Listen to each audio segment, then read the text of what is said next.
Hi hello सर्वांना नमस्कार। मी सुवर्णा आणि परत एकदा तुमचं सर्वांचं माझ्या एका नवीन मराठी ब्लॉगमध्ये अगदी मनापासून स्वागत। आजचा दिवस तुम्हाला खूप छान मस्त आनंदाचा आरोग्याचा जाऊ दे हीच बाप्पाच्या चरणी प्रार्थना। तर आज वार आहे रविवार 11 फेब्रुवारी। तर आता सकाळचे 7:30 पावणे 8 वाजलेले होते। उन्हाळा लागल्यामुळे आता लवकर ऊन पडतं आणि ओटा झाडून घेते। आता सकाळी सकाळी उठल्यानंतर पहिलं काम म्हणजे बाहेरचा ओटा झाडणं। पुढे पिंपळाचं वडाचं झाड आहे ना, तर त्याचा सर्व काही पाला पाचोळा आहे ना इकडे माझ्या ओट्यावरती उडून येत असतो। रोज आधी मी अंघोळ करते, त्यानंतर ओटा झाडते। आज जरा उलट झालेले, आज अंघोळ आधी झाली त्यानंतर ओटा झाडला। चला तर आता इथेच पायरीवरती ना छाप्याच्या साहाय्याने रांगोळी काढते। तसं तर सकाळी सर्वांचीच घाई गडबड असते, पण म्हणतात ना जिथे आवड असते तिथे सवड आपोआप निघते। इथेच मी माता लक्ष्मीची पावलांची रांगोळी तीच काढली। आणि आता तुम्ही म्हणाल की ताई कुबेरक्षी झाड तुम्ही तर घरात ठेवलेले होते, आता पायरीवर दिसताय। तर झाडांना कधी कधी बाहेरचं थोडंफार ऊन हवा पण लागली पाहिजे ना, त्यासाठी मी इथे दोन्ही बाजूला ना कुबेरक्षी झाड ठेवलेले आहे। माझा घराचा मुख्य दरवाजा उत्तर दिशेला असल्यामुळे ही झाडे ना उत्तर दिशेलाच ठेवायची असतात। घराच्या आतमध्ये किंवा घराच्या बाहेर ठेवलं ना तरी पण चालतं। चला तर आज मी ना टिपक्यांची रांगोळी काढते। या रांगोळीला आहे ना लक्ष्मी पद्म रांगोळी असं म्हणतात, म्हणजे माता लक्ष्मीला ही रांगोळी खूप प्रिय असते। अशी शुभचिन्ह आपल्या दरवाजासमोर घरासमोर असली ना तर देवी देवता पण आपल्या घरामध्ये प्रसन्नतेने प्रवेश करतात। तर चला आता माझी इथे ना रांगोळी तर काढून झालेली होती। थोडीशी मी लाल आणि पिवळी रांगोळी अशी डिझाईन केली आणि तुमच्याकडूनच शिकली मी की व्हाईट रांगोळी ठेवू नये, त्यामुळे त्यावरती हळदी कुंकू वाहिलं, पूजाही करून घेतली, कुबेरक्षी झाडाची पूजा करून घेतली आणि रांगोळीची पण। तर आता माझी ही सर्व बाहेरची रांगोळी तर झालेली आहे। आता चला उंबरठ्याची पूजा करून घेते, कारण उंबरठ्यावरती पण आपले 33 कोटी देवी देवता बसलेले असतात। त्यानंतर आता घरात आली आहे, पूजाचा टिफिन बनवते। तर आज आहे ना खरंच भाजीला काहीच नव्हतं, भाजीला काही नसलं ना एकतर मी शेवभाजी बनवते नाहीतर कुरडईची भाजी। तर आता कुरडईची भाजीची रेसिपी मला बऱ्याच ताईंनी विचारली होती कशी करतात दाखवा, म्हणून आज दाखवते। तर पॅन ठेवलेला आहे, पॅनमध्ये तेल जिरं मोहरी टाकली आहे फोडणीला, त्यानंतर बारीक चिरलेला लसूण हिरवी मिरची आणि कांदा कढीपत्ता पण आहे त्यामध्ये। तर हे सर्व काय आता थोडंसं परतवून घेणार आहे। कांदा थोडासा हलकासा गुलाबी झाला की यामध्ये पाव चमचा हळद टाकायची आणि थोडासा गरम मसाला वापरलाय मी, नाही टाकला गरम मसाला तरी पण चालतो। त्यानंतर कुरडई मी पाण्यामध्ये ठेवलेली होती, 15-20 मिनिटं भिजत ठेवल्या तरी पण चालतात, पण मी लगेच स्वच्छ पाण्याने धुवून घेतल्या आणि टाकल्या। तर त्या कुरडई सर्व काही परतवून घेतल्यानंतर यामध्ये थोडंसं पाणी जास्त टाकायचं, कारण कुरडई शिजायला पाणी लागतं। तर अजून थोडंसं पाणी यामध्ये मी ॲड करते। तर कुरडईची भाजी खूप साधी सिंपल पद्धतीमध्ये असते, खायला पण भारी लागते। चवीनुसार मीठ टाकायचं, कोथिंबीर असली तर थोडीफार कोथिंबीर टाकायची, हिरवी मिरचीऐवजी तुम्ही लाल मिरची पण वापरू शकता। तर चला आता ही भाजी ना 5 मिनिटं अशीच वाफू देणार आहे।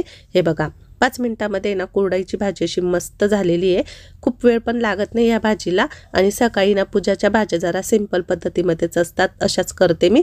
ती हॉस्पिटलला गेल्यानंतर मग मी आमच्यासाठी ना नाश्त्यासाठी इथे पोहे भिजवले होते, राहुलला भूक लागलेली होती तर म्हटलं चला तो आणि मी आम्ही दोघेच घरामध्ये होतो। मिस्टर पण सकाळी सकाळी निघून गेले होते मळ्यामध्ये, ते पण 11 साडे 11 12 वाजेपर्यंत येणार होते। तर म्हटलं चला आता नाश्ता करायचा होता तर पोहे भिजवले, पोहे करते। आता पोह्याची रेसिपी काही तुम्हाला डिटेलमध्ये दाखवणार नाही आणि आज तुम्हाला पूजा बघायला भेटली नाही, पण संध्याकाळी ती नक्कीच तुम्हाला बघायला भेटेल, कारण संध्याकाळी पूजाच्या सासूबाईंना त्यांना जायचं आहे गंगासागरच्या यात्रेला। तर ते आज थोडी लवकरच येणार होती त्यांना भेटायला।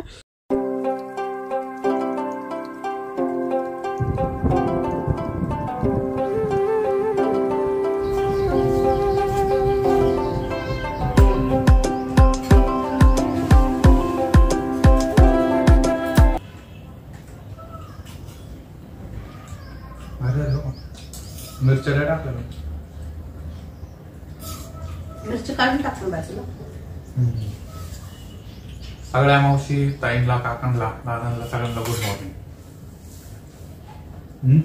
तुला पण गुड मॉर्निंग बघा, सर्वांना गुड मॉर्निंग। नाश्ता झाला त्यानंतर स्वयंपाक बनवला। आज छान अशी मस्त काळ्या मसाल्याची वड्याची भाजी बनवली। अशी भाजी माझ्या मिस्टरांना खूप आवडते। त्यानंतर इव्हिनिंगची वेळ झालेली होती, 5:30 वाजले होते। भगवती मंदिराची आज आमची आरती असते 11 तारखेला। मंदिरासमोरचा परिसर सर्व काही स्वच्छ झाडून घेतला, सडा मारला पाण्याने, त्यावरती रांगोळी काढली। आज इथे पण मी ना छोटीशी अशी लक्ष्मी पद्म रांगोळी काढली आणि बाजूला पण मोठी रांगोळी काढली। डब्यामध्ये दही लावायचे मला, तर मी घरीच दही लावते। आधी मी लावलेलं होतं ते थोडंच राहिलंय आणि घरच्या घरी दही कसं लावावं ते पण आज तुम्हाला दाखवते। थोडंसं चमच्याने मी दही ना डब्याला लावून घेणार आहे, सर्व बाजूने लावायचं। अशा पद्धतीने दही लावून घेतलं आणि दूध आहे ना खूप जास्त थंड पण नाही आणि खूप जास्त गरम पण नाही, कोमट पाहिजे, कारण कोमट दूध असलं पाहिजे दही लावताना। दुधावरची साय वगैरे काढून घेतलेली मी, कारण मला दही लावायचंय आणि दह्याचं ताक बनवायचंय। आता डब्याला झाकण लावून ठेवणार आहे आणि डब्बा अशा ठिकाणी ठेवायचा जिथे जास्त हवा लागणार नाही, किंवा मग त्यावरती एखादा जाड नॅपकिन ठेवायचा, म्हणजे पटकन दही छान असं मस्त सेट होतं। चला तर आता आहे ना दुसऱ्या दिवशी सकाळी दही झालं आहे की नाही बघू आपण। यावरती मी ना नॅपकिन टाकला होता डब्यावरती आणि आता तुम्हाला दाखवते डब्बा। तर हे बघा,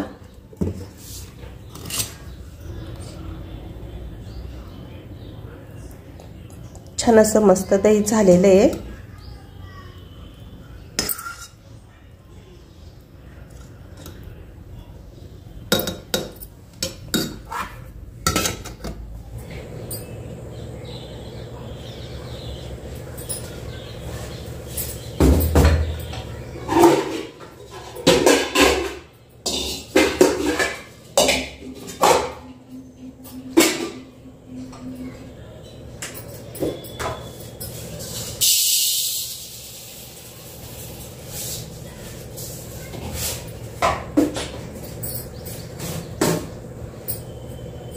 आता संध्याकाळची वेळ झालेली आहे, 5:30 वाजत आले।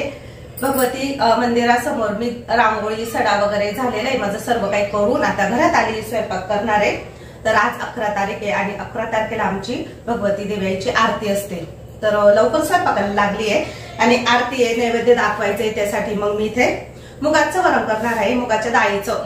तर मुगाच्या डाळीचं वरण, चपात्या, त्यानंतर मेथीची भाजी काय आणली नाही, भाजी पण करत असते मी, पण आता बटाट्याची भाजी करणार आहे। त्याच्यासोबत स्वीट मध्ये काहीतरी खीर वगैरे करत। तर स्वयंपाक म्हटलं लवकर करू, कारण 7:30लाच आरती असते, मग आरती सुरू होण्याच्या आधीच माझा स्वयंपाक झाला पाहिजे। आता चला, मुगाची डाळ 2-3 पाण्याने स्वच्छ धुवून घेतली आणि पातेल्यामध्येच आता शिजत ठेवते। डाळीमध्ये मी काही टाकलेलं नाही, जिरं, हळद, तेल वगैरे काहीच नाही, फक्त पाणी आणि डाळ।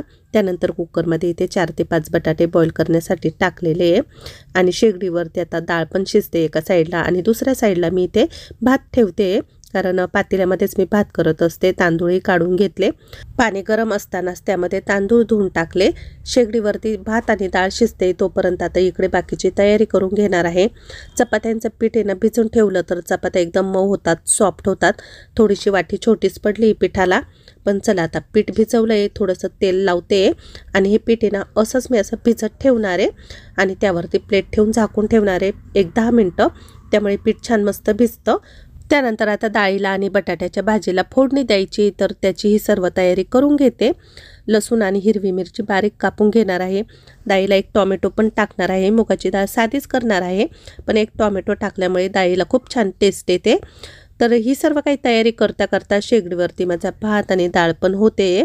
त्यानंतर कांदा कापण्यासाठी मी विळीचाच वापर करते, कारण सुरीपेक्षा विळीने पटापट कांदा बारीक होऊन जातो। सध्या आता मार्केटला लाल कांदे येत आहेत, तर लाल कांद्यांना खूप कडू असतात, तर कांदा कापताना कडू येते, डोळ्यातून पाणी येतं, म्हणून मी डोळे झाकून कांदा कापते विळीने, कारण मला सवय आहे कांदा कापताना डोळे झाकले ना तरी पण कांदा खूप छान मस्त कापला जातो।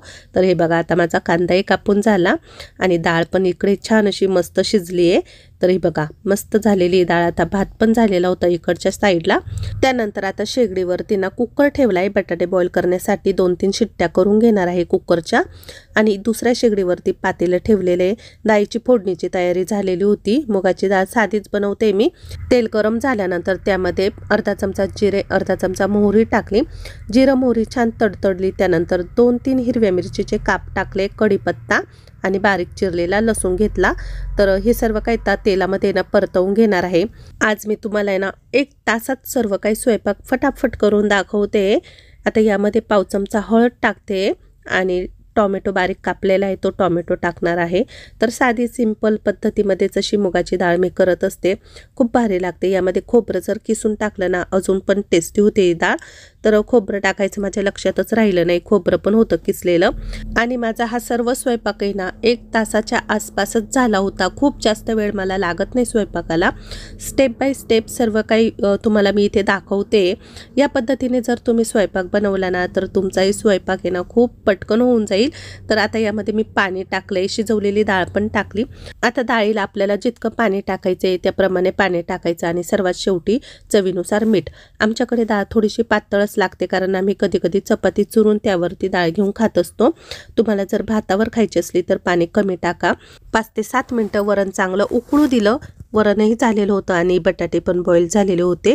2 ते 3 शिट्ट्या मी कुकरला करून घेतल्या. कुकर थंड झाल्यानंतर आता बटाटे पण सोलून घेतले आणि कढईमध्ये मी कांदा, हिरवी मिरची, लसूण, कढीपत्ता, जिरं, मोहरी सर्व काही परतत ठेवलेलं आहे तेलामध्ये.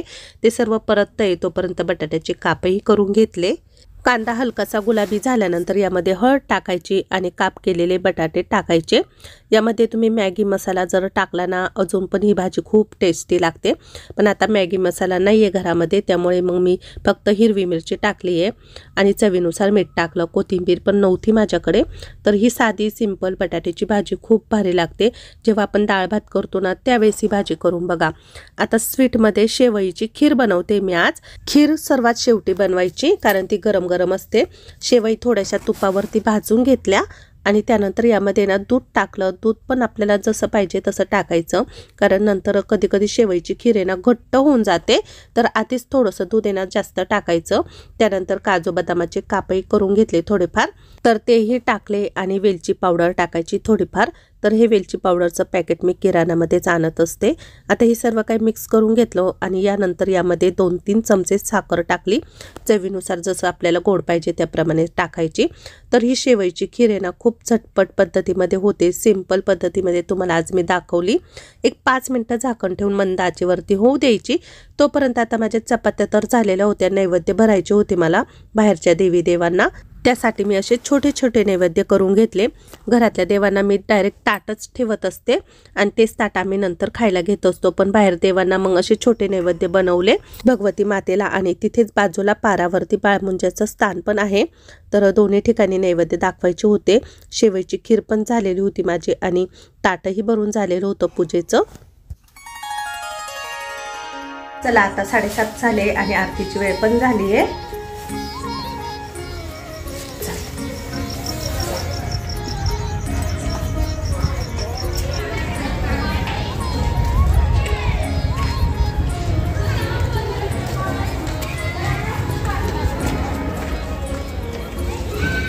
दरवाजा उघड.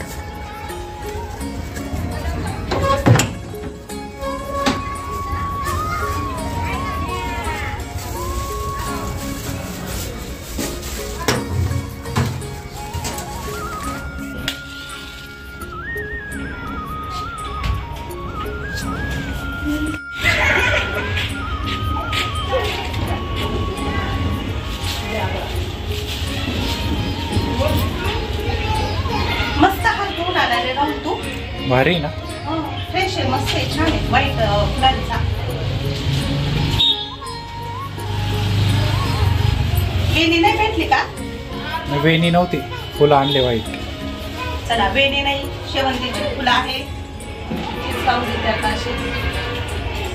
हे छोटंसं भगवती मातेचं मंदिर बांधून 12-13 वर्ष झाली आहे आणि रोजची इथे आरती होत असते. प्रत्येकाला आरती दिलेली आहे. आमच्या एरियामध्ये जेवढे पण आहे ना सर्वांना एक एक दिवस नेमून दिलेला आहे. ज्या दिवशी ज्यांची आरती त्या दिवशी ते पूजा करतात, रांगोळी आरती सर्व काही करतात देवीचं. त्यामुळे ना देवी आईची सर्वांवरती कृपादृष्टी राहते. कोणावरही काही कोणत्याही प्रकारचं संकट येत नाही. आणि इथले लहान लहान मुलं दिवसभर मंदिराच्या अवतीभोवती खेळत असतात. आता पूजा करण्याच्या आधी समय लावून घेतली, अगरबत्ती लावून घेतली, पूजा करून घेतली. आज मिस्टर काही घरी नाही आहे कारण ते ना मार्केटला गेलेले, त्यांचं थोडं काम होतं. त्यामुळे राहुल आणि मी आम्ही दोघेच आहोत आरती करायला. राहुल घंटी वाजवायला उभा होता आणि कापूर लावून घेतला. आता भगवती मातेची आरती करून घेणार आहे. आरती केल्यानंतर आहे ना मग पूजाच्या सासूबाईंना भेटायला जायचं आहे मला. तर मी तुम्हाला पण तिथला व्हिडिओ शेअर करणार आहे, तर नक्की बघा तुम्ही. ठेवा ठेवा बॅगा ठेवा. झाली का तयारी? तुम्ही पण चाले का गंगासागरला? पूजा कधी मला पुढच्या वर्षी घेऊन जाईल तेव्हा परत जाईल. आजीला घेऊन जायचं बरं का पूजा. पूजा जर नेत असली ना परत हा तर मग परत फिरायला विमानाला जाणार आहे. मग आता घरी म्हणतो बाई विमानाने जाऊ. पूजा बघा ना आज लवकर आली, सासूबाईला जायचंय तर. मी ग आम्ही 5 वाजता आलो. आपल्या आपल्या व्यक्ती एका बाजू आणि हो तू पण चालला? अरे वा.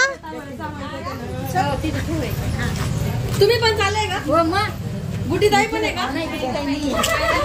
काळजी करू लक्ष दिलं आणि ऋतुदाई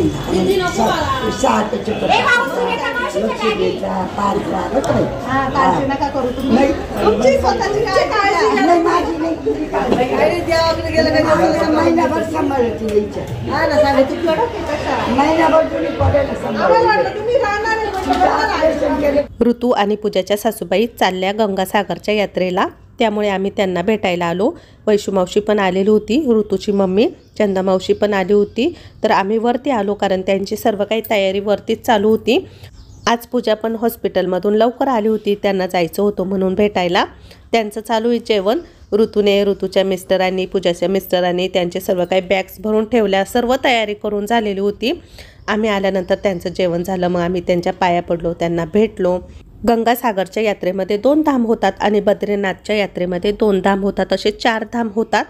तर ऋतूच्या सासूबाईंचे ना आधी 2 धाम झालेले आहे. बद्रीनाथ केदारनाथची यात्रा त्यांची झालेली आहे 2-3 वर्षापूर्वी आणि आता त्या चालल्या आहे गंगासागरच्या यात्रेला, म्हणजे त्यांची 4 धाम यात्रा होईल. माझे पण 2 धाम झालेले आहे, गंगासागरची यात्रा झालेली आहे. आणि जेव्हा मी बद्रीनाथच्या यात्रेला गेली तेव्हा ढगफुटी झालेली होती, त्यावेळेस मी तिकडेच होती. तेव्हा माझं केदारनाथचं दर्शन राहिलेलं आहे, म्हणजे माझे टोटल 3 धाम झालेले आहे. आता आम्ही सर्वजण इथे बसलो, भेटलो त्यांना.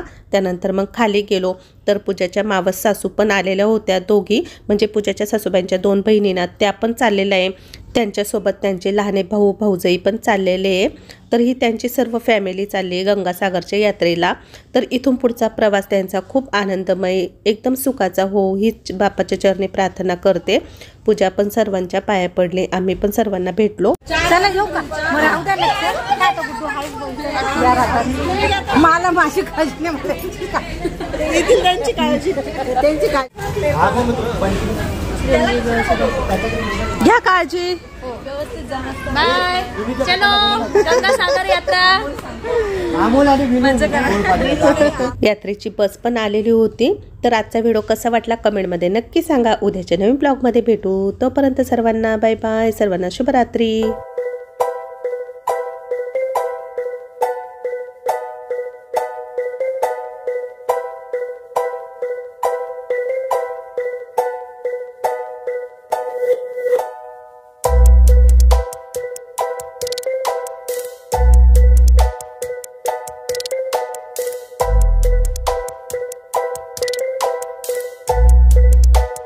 Oh.